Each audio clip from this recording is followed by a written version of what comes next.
Hi! Welcome to my channel. Magandang araw sa lahat. Sa mga nagtatanong sa Facebook, sa Reels, sa TikTok, or even sa YouTube, kung ano ba yung negosyo na pwede mong simulan sa maliit lang na puhunan. Yung negosyo na hindi napapanis at taong lumalapit.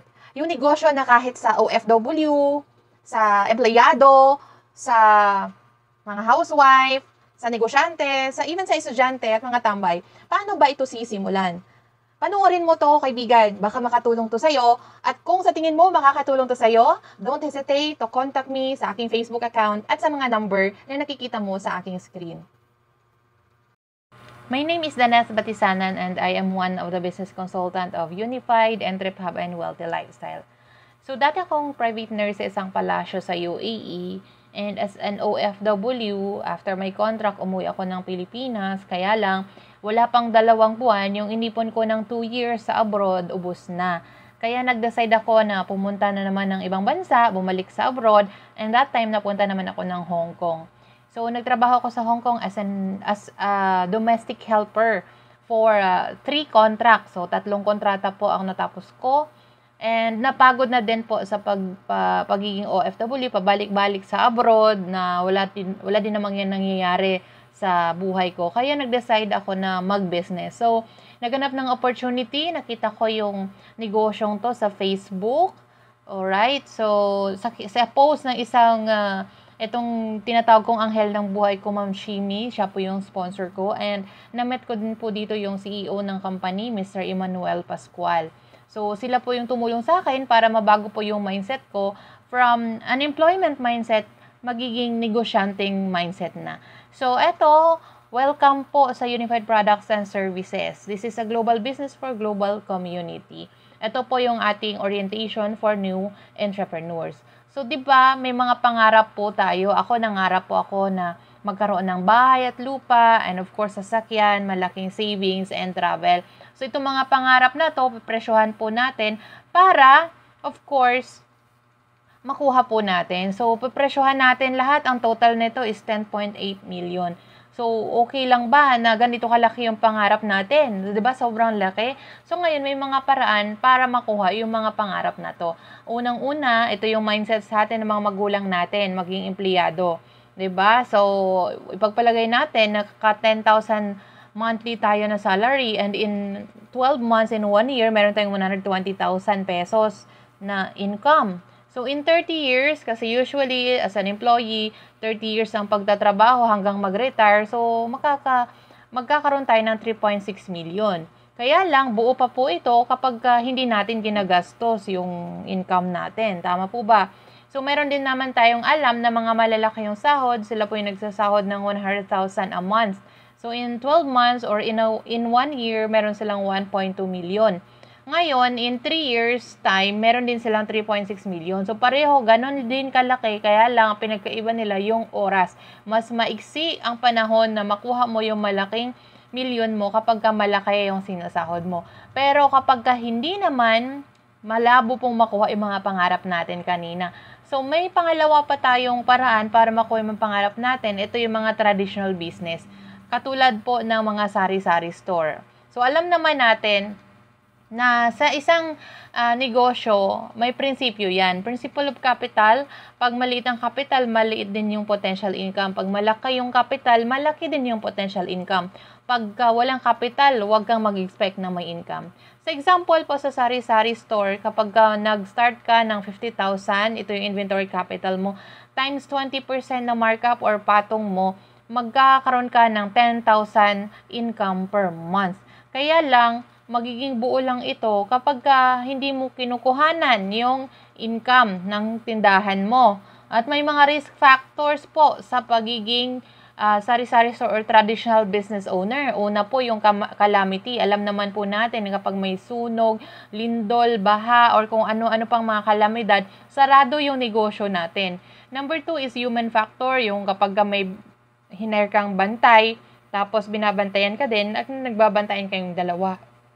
And number 3 is yung credit na hindi naman maiwasan dito sa atin, sa Pilipinas, na yung mga kapitbahay natin, kamag-anak natin ay mangungutang sa ating tindahan. Isa yan sa reason kung bakit nalulugi ang negosyo. And number 4 is competition.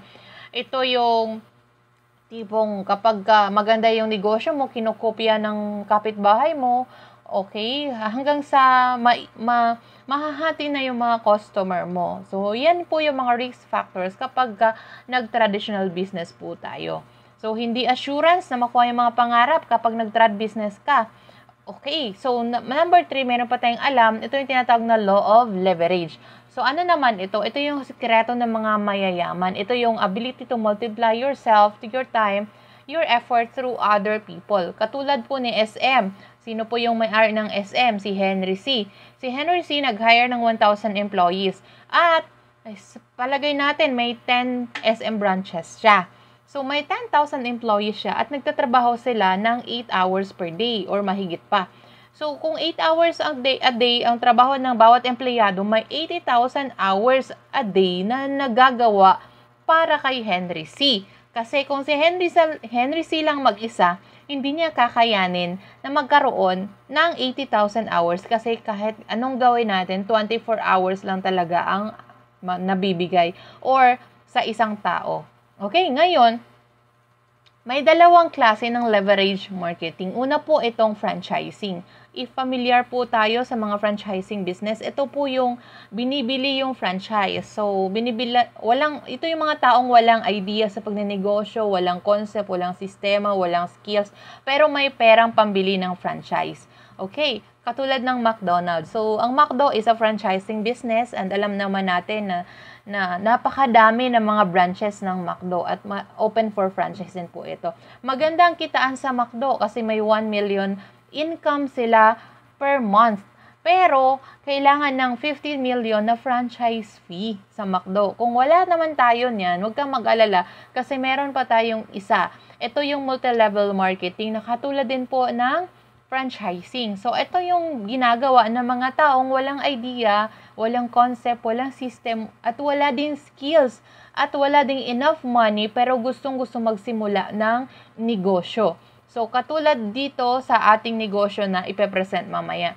So, gagamitan lang po natin ng case system para po magpadami din ng branches natin. Ikikwento natin sa ating mga kakilala, kaibigan, ka-Facebook, ka-Instagram, kamag-anak, at lahat ng K na mga nakikilala natin. Alright? So, welcome sa ating negosyo. Ito po ang Unified Products and Services. Na-establish po ito November 11, 2011. So, meaning 12 years na tayo in the market. Now, ang owner po nito, our very humble and pure Filipino President, Mr. Emmanuel Pascual. Siya po ay accountant by profession and a successful business entrepreneur. Ang dami na po niyang natulungan na mabago ang buhay sa negosyong to. And siya din po yung may-ari ng RiceMart, F. Marienco, Generics Pharmacy, at marami pang mga negosyo. Okay, so in terms of legalities, we are 100% legit kasi registered tayo sa Bangko Sentral ng Pilipinas, sa AMLA, and we have Securities and Exchange Commission. And of course, nagbabayad tayo ng tax natin sa BIR and na-comply po natin lahat ng mga requirements. So, we are legit po.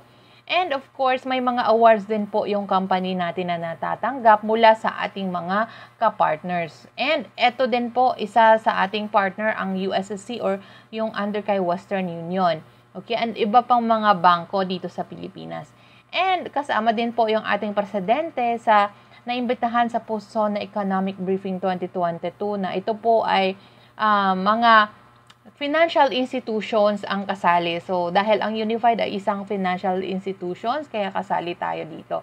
So, ang Unified Products and Services is a franchise business.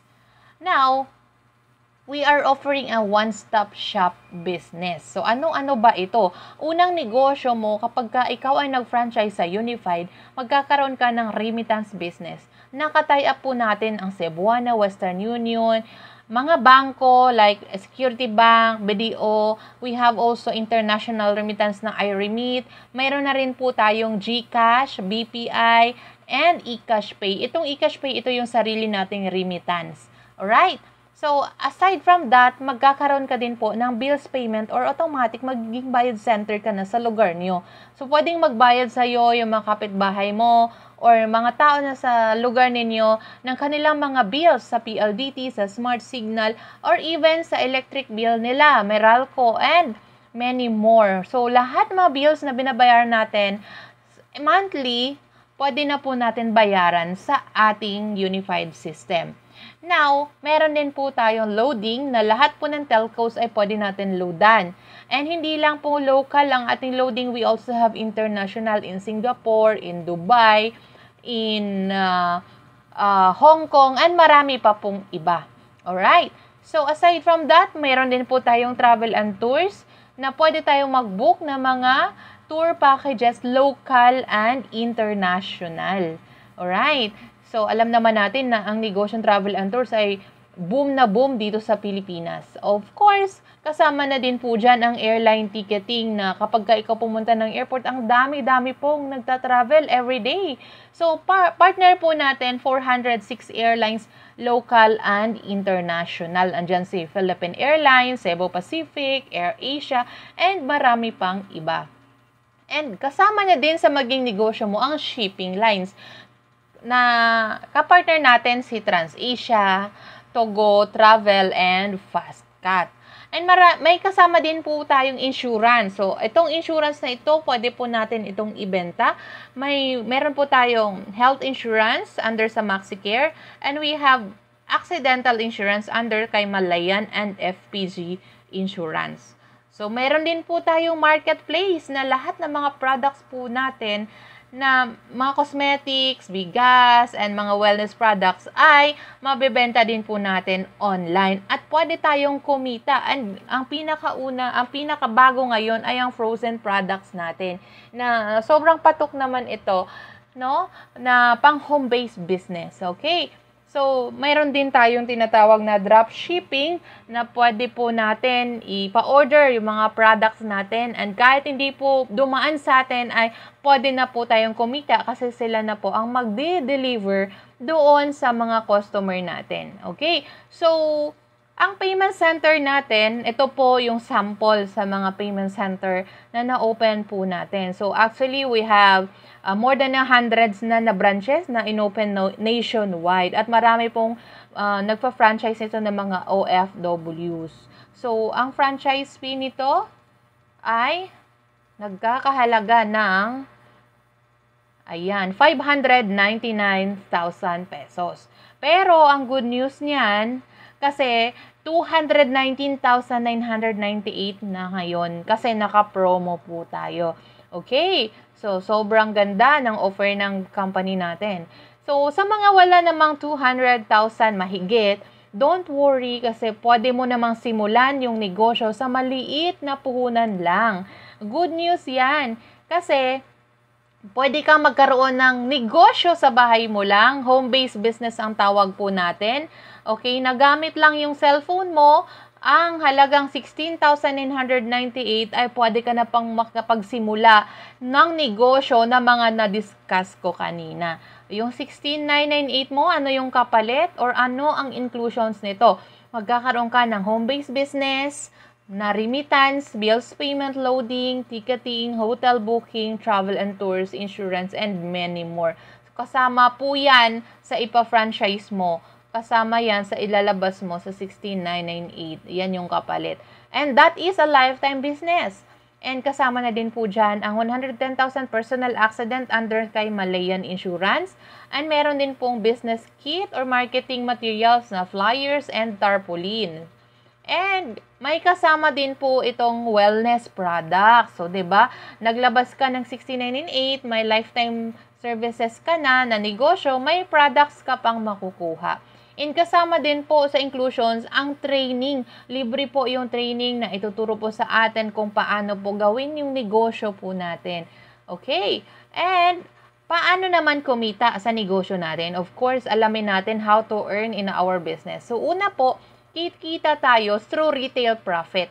Okay, so sa airline ticketing, we have, sabi ko kanina, we have domestic and international.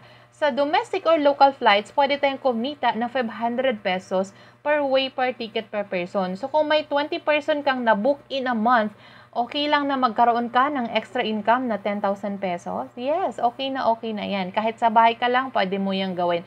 And meron din po tayong international na pwede na kumita ng 1,000 pesos per way per ticket per person. Again, kung may 10 person kang na-book in a month, pwede kang kumita ng another 10,000 pesos per month. Okay? Next na pwede mong pagkakitaan ang direct referral bonus.